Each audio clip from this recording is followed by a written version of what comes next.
Welcome to Hey Clarity. I'm your host, Lindsay, and today we're opening the Akashic Records on the Grand Canyon. Thank you to everyone who voted in the poll.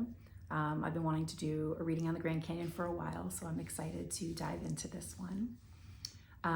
One announcement before I get into the reading.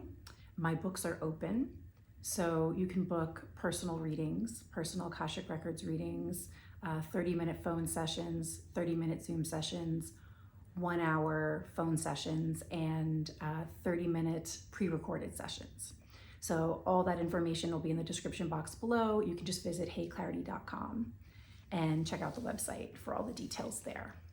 So for the Grand Canyon, we are going to ask the questions. What is the Grand Canyon from the Akashic Records perspective? How did it become the destination that it is today? What medicine or messages does the Grand Canyon have for us? What can the records tell us about the hieroglyphics in the caves that are there? Who drew them? And what can they tell us? What are the hieroglyphics trying to tell us?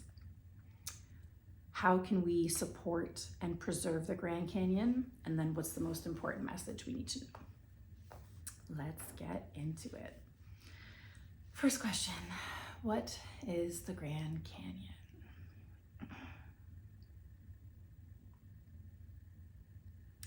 They're calling it a sacred source of the earth, a massive sacred source of earth wisdom. And they're going like kind of through the depths, almost like the rings of a tree, but they're going into like the sediment of the rocks and the rings of the rocks and all of the layers. They're like millennia. All of these layers, like there's so many stories. There's so much history. They're saying languages. There are lots of languages that are there's layers of language and like earth wisdom in each of these layers in the sediment. They just keep saying layers of like historical events and like the impact. Like they're showing that this is almost like an encyclopedia of like earthly wisdom and like the energy of each of the layers and the stories that are in each of the layers of these rocks. So high, so low. But they're like, it's imprinted, like this earthly wisdom is imprinted. And they're almost like, that's why we're like in such like awe when we're there, like it takes your breath away when you're there, because there's so much historical reference. And like, they're like, yes, kind of in the ways of like having books and textbooks about the Grand Canyon, but more than that, like universe, earthly wisdom.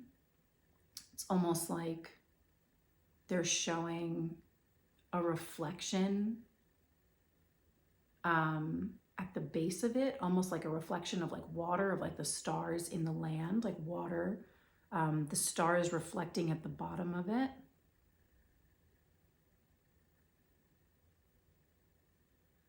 There's something about like the very bottom of the Grand Canyon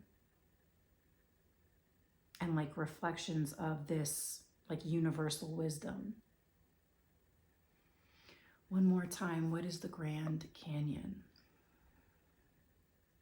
They're just saying massive earthly wisdom, historical events, like documented, like throughout centuries, like in these layers. They're like rocks. How did the Grand Canyon become the destination that it is today? They're like that reaction that we have, the reflection and the reaction that we have when we're there is like, you know, how the beauty of it, how grand it is, and how it takes your breath away. That's how it became the destination that it is today. It's like they're like, there's no question to its value, that this is a worthwhile visit and destination. There's so much energetic like feedback.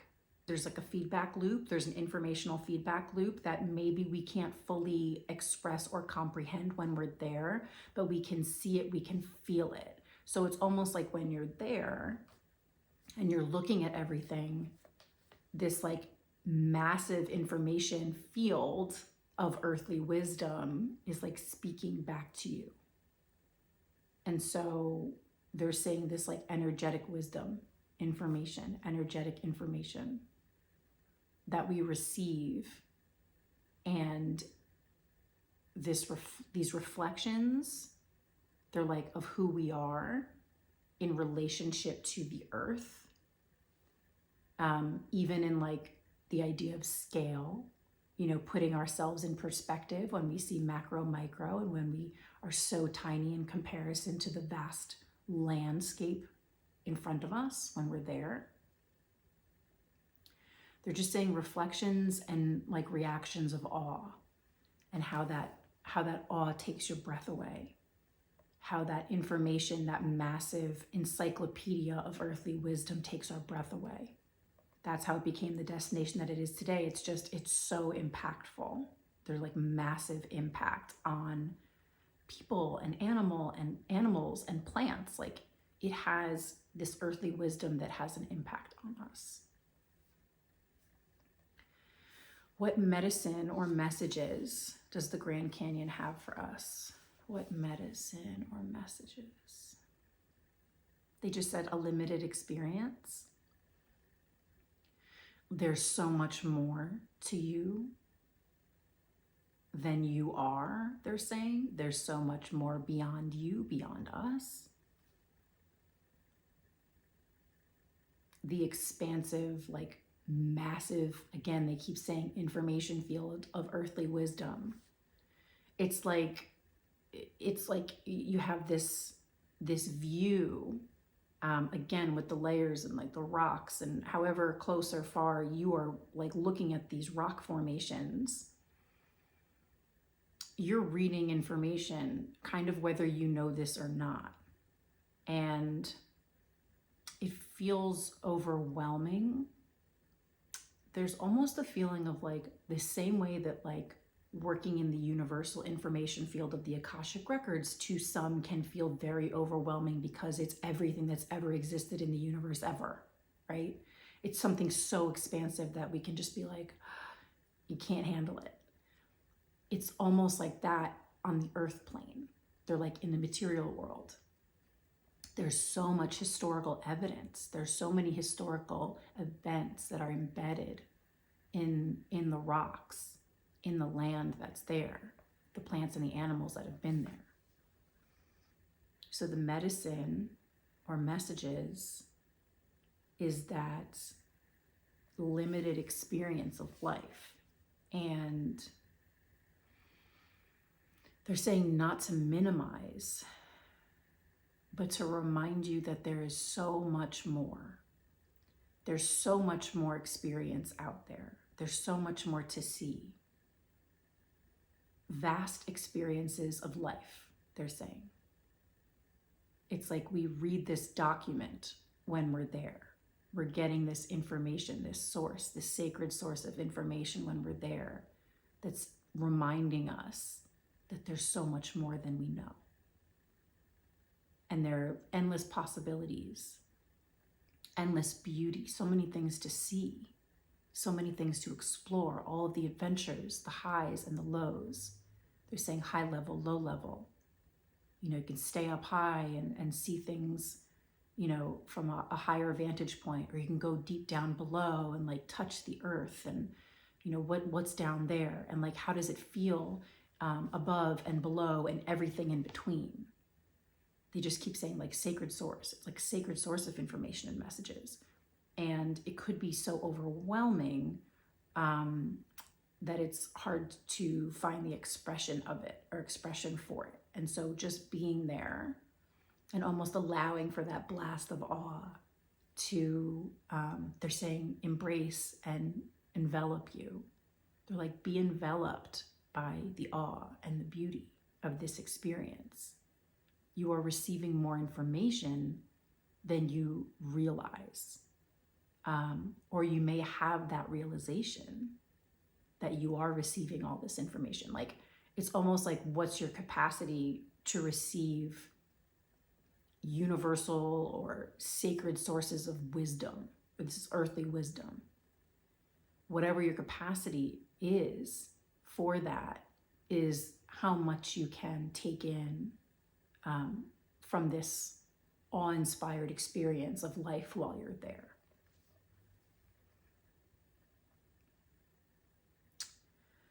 What can the records tell us about the hieroglyphics that are in the Grand Canyon? What can the records tell us about the hieroglyphics?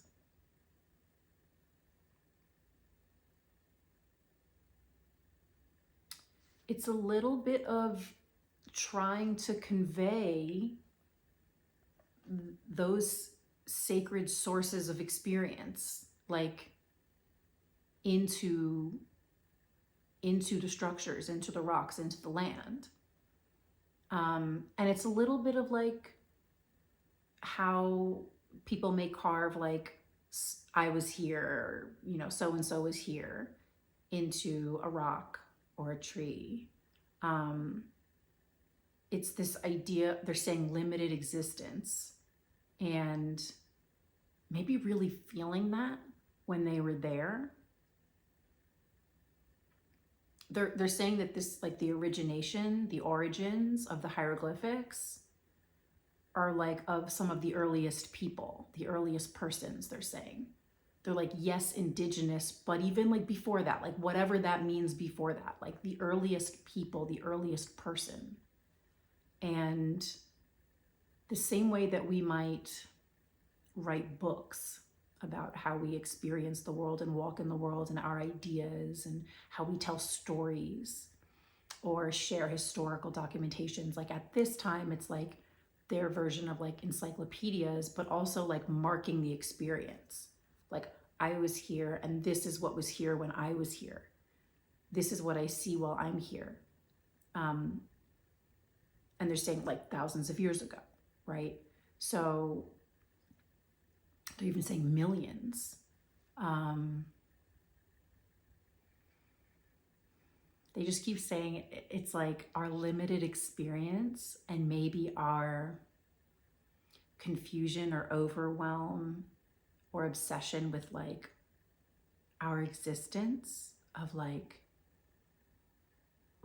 do I exist? Like, how do I know that I exist? And like making your mark. So they're just saying marking the experience. That's the hieroglyphics.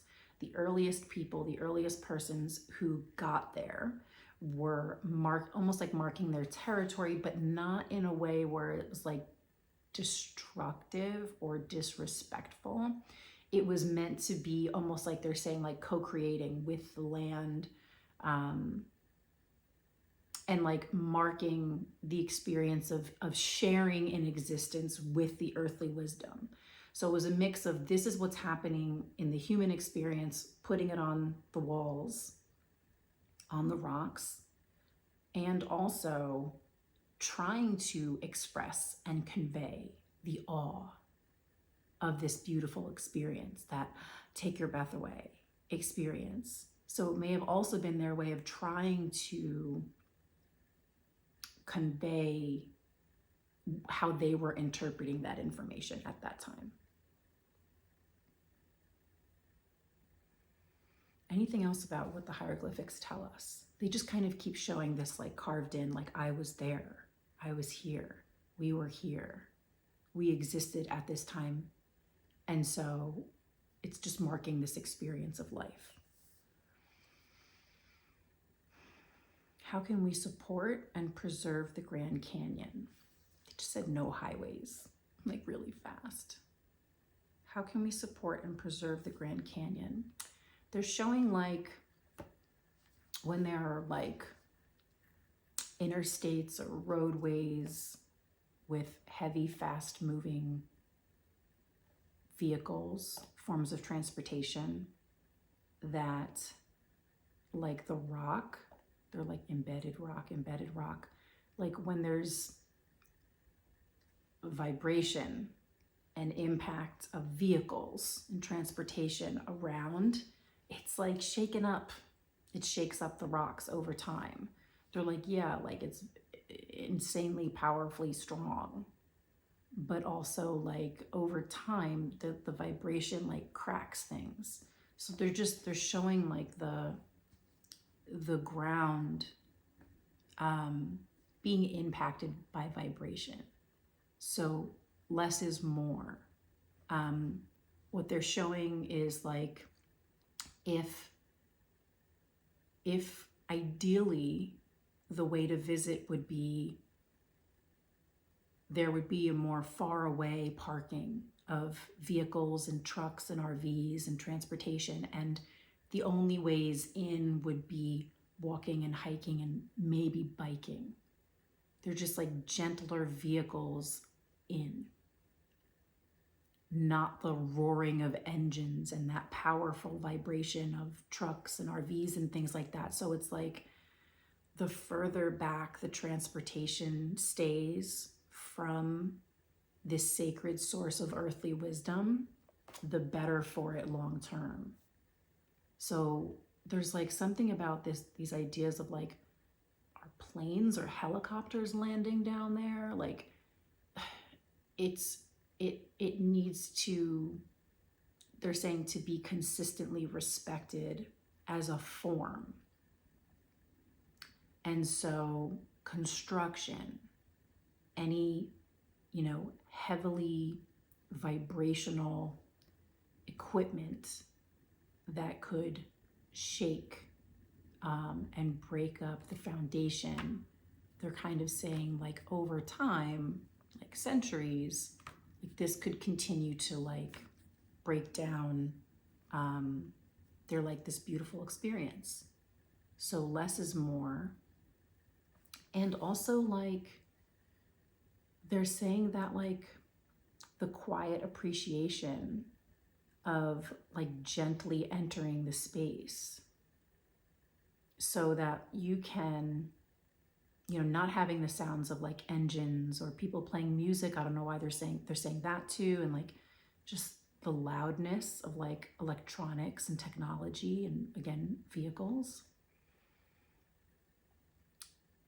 When there's that kind of noise, yes, the vibration, but also like, they're like, you can't hear us. Like the spirits of the Grand Canyon are saying, you can't hear us. You can't hear some of the things we want to tell you. And it's also a place where like your passed on loved ones appreciate standing beside you when you're there looking at it. They love to be a part of these beautiful moments with you. And so in that quiet time, in that quiet, calm space, that time, you can even hear your spirit guides and your passed on loved ones more clearly. So they're like, likely you'll feel them, you'll think of them, you'll think about them, you'll feel them. But you could hear, they're like, hear their words, so, and just the sounds, they're like the magical, mystical sounds of the earthly wisdom that's there. So if you can get there at like a quiet time when there's not a lot of people, and they're like, and certainly not a lot of vehicles or transportation, you can really get a lot more out of being there. They're like, I appreciate it. And it's to be appreciated. It's to be more appreciated in that way when it's quiet. So they're giving me like distances, like suggestions of distances of like, there shouldn't be like heavily transported vehicles is their wording. There shouldn't be a lot of like electronic chaos and noise, and certainly not construction within like, they're kind of saying like 1 to 2 miles.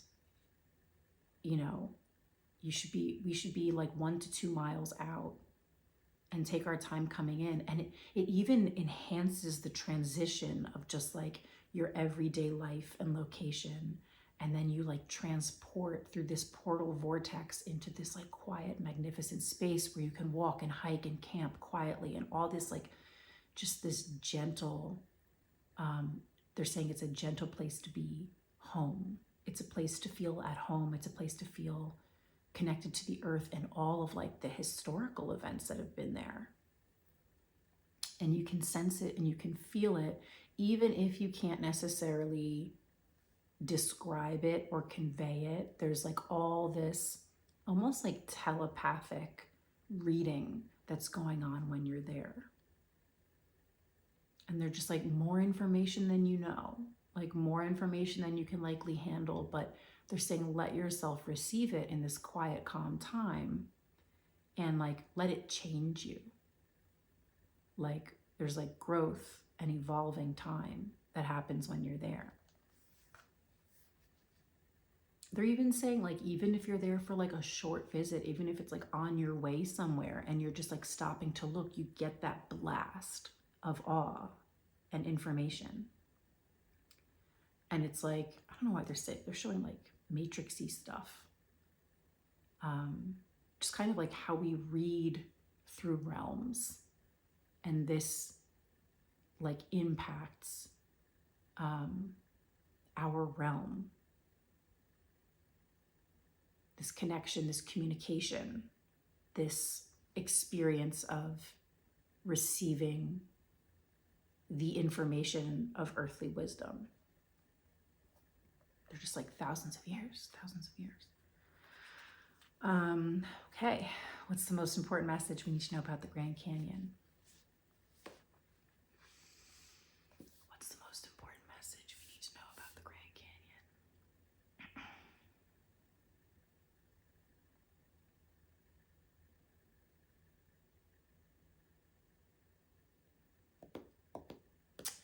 They're saying like tropical events, like climate events will likely impact and change the formation of the rocks. So this less is more. The less we do to weaken the foundation, to weaken the structures, the less human-made impact, the better. They're like, form the change. Form the change.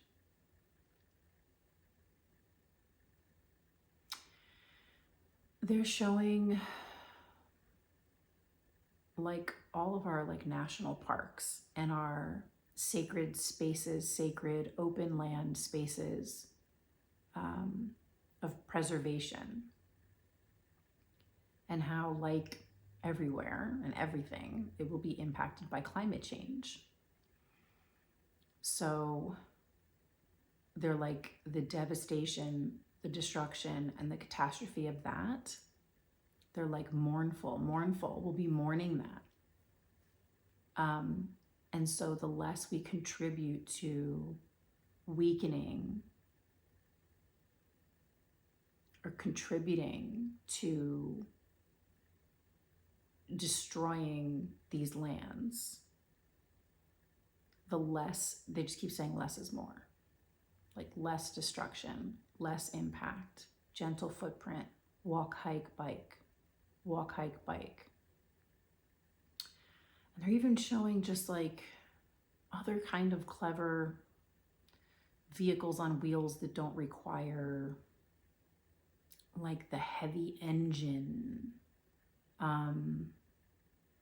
that vibration. It's really about that vibration. Like they're even showing like electric bikes are more gentle, obviously, than like a truck or a car driving in. So they're showing these like quiet, gentle ways to kind of zip around these lands.